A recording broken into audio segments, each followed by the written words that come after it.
காலையிலேயே இன்றைக்கி டீக்கு பதில் எங்கள் வீட்டில் சூப்பு தாங்க வைக்க போகிறேன். முருங்கைக்கீரை போட்டு சூப்பு வைக்க போகிறேன். எவ்வளோ தரன்னு சூப்பர் கீரை ஆக்கி பாருங்க.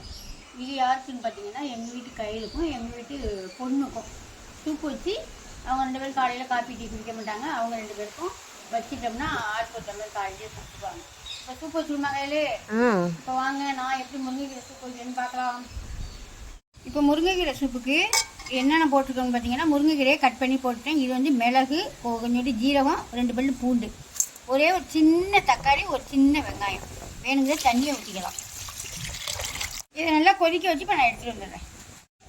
சூப்பரான முருங்கைக்கீரை சூப்பு காலையிலேயே ரெடி ஆகிடுச்சிங்க.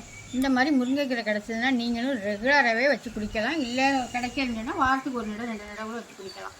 நாங்கள்லாம் அடிக்கடி சாம்பார் வைப்போம், கைனி சாறு வைப்போம்.